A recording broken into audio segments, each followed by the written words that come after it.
Jadi memang kalau politik ya saya belajar dari Pak Jokowi.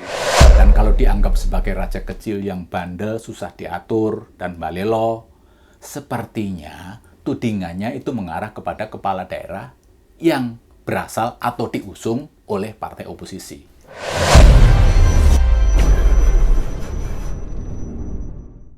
Pidato Prabowo selalu menarik dan kontekstual.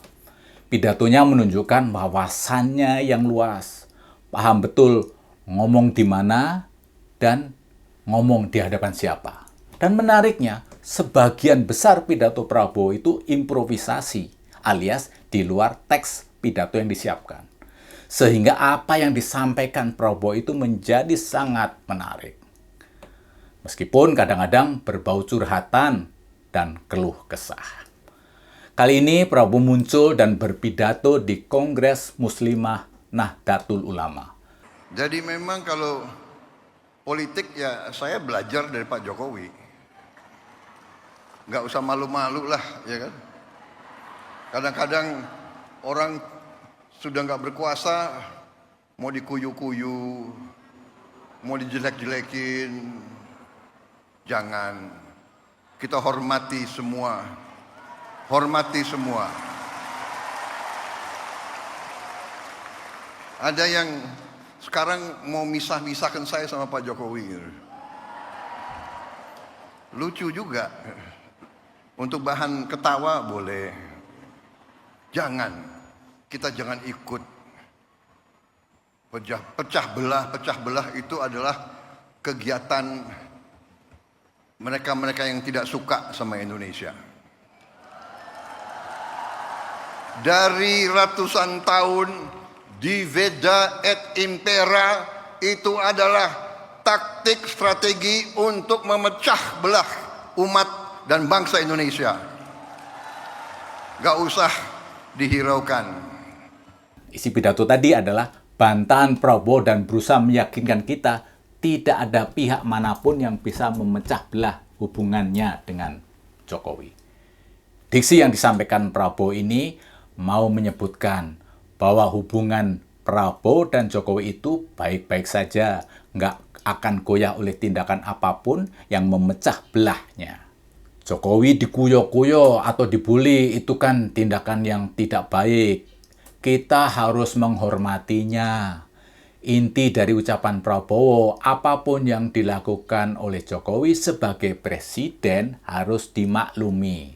Sebagai pemimpin pasti ada kelebihan dan kekurangannya. Artinya, ketika apa yang dilakukan dan terjadi MK mengubah aturan usia cawapres lalu Jokowi merestui pencalonan Gibran sebagai cawapres, itu bukan suatu pelanggaran etika berat.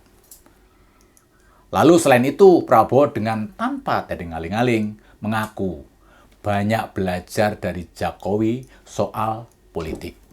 Mentor politik Prabowo adalah Jokowi. Pernyataan soal Jokowi adalah mentor politik itu sebenarnya sudah berkali-kali diucapkan Prabowo di berbagai kesempatan. Jadi ucapan Prabowo ini bisa dimaknai dan diartikan politik yang akan dijalankan Prabowo saat menjadi presiden tidak akan jauh-jauh bergaya dan mengikuti cara berpolitiknya Jokowi. Sen kanan, taunya belok kiri. Kemarin bilang apa, besok ngomongnya beda lagi. Esok dele, sore tempe. Isu selentingan keluar duet Pak Prabowo dan Mas Gibran dijodohkan. Itu aja juga didengerin. Ada dua duet yang disandra di media. Pertama umur, yang kedua baru 2 tahun aja jadi wali kota. Yang logis saja lah. Bapak setuju nggak Pak kalau Gibran? Setuju nggak kalau Gibran? Orang tua itu hanya mendoakan dan merestui. Saya melakukan penghematan. Saya ingin pengeluaran-pengeluaran yang tidak perlu, pengeluaran-pengeluaran yang mubazir, pengeluaran-pengeluaran yang alasan untuk nyolong, saya ingin dihentikan, dibersihkan.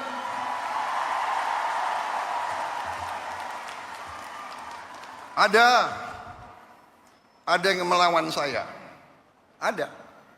Dalam birokrasi merasa sudah kebal hukum, merasa sudah menjadi raja kecil.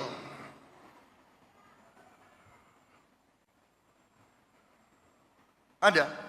Saya mau menghemat uang itu untuk rakyat. Raja kecil itu siapa? Apakah itu artinya menteri atau itu kepala daerah? Logika paling pas sih, ya memang kepala daerah. Dan kalau dianggap sebagai raja kecil yang bandel, susah diatur, dan balelo, sepertinya tudingannya itu mengarah kepada kepala daerah yang berasal atau diusung oleh partai oposisi, bukan dari kader Partai Koalisi Indonesia Maju. Mestinya Prabowo menyadari bahwa pilkada itu adalah sebuah keniscayaan bahwa seorang kepala daerah bisa saja mempunyai dukungan dari partai politik di luar koalisi pemerintahan. Oleh karenanya, mungkin saja berbeda visi dan misi dengan presiden. Karena visi dan misi si kepala daerah itu kan sesuai dengan kehendak rakyatnya yang memilih. Nah, kembali ke soal raja kecil itu.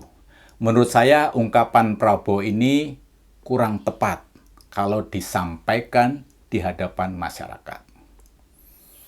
Kalau Prabowo mendapatkan dukungan 58% rakyat Indonesia, mestinya Prabowo tidak perlu ragu-ragu. Langsung saja ditindak atau ditegur. Nggak usah cang-cing-cung-ceng-cung di depan publik. Toh semua tindakan soal efisiensi keuangan negara untuk kepentingan kesejahteraan rakyat, makan siang gratis, memperbaiki sekolah yang rusak, yang jumlahnya ratusan ribu, atau membangun sekolah unggulan, dan program-program dahsyat Prabowo yang sangat populis itu pasti akan mendapat dukungan dan support dari rakyat, termasuk apapun yang dilakukan oleh Prabowo. Sebagai presiden, dia juga punya hak kok untuk menyampaikan keinginannya. Nggak usah curhat ke publik. Pasti si raja kecil itu akan mendengarkannya dan mungkin akan menurutinya. Jadi, langsung saja tegur si raja kecil itu. Nggak usah bernarasi raja kecil yang sok kebal hukum segala. Atau ini ungkapan ketidakberanian Prabowo menindak si raja kecil. Mestinya Prabowo meresapi apa yang pernah disampaikan Jokowi waktu di Jerman beberapa tahun yang lalu. We walk the talk, not only talk the talk. We walk the talk, not only talk the talk.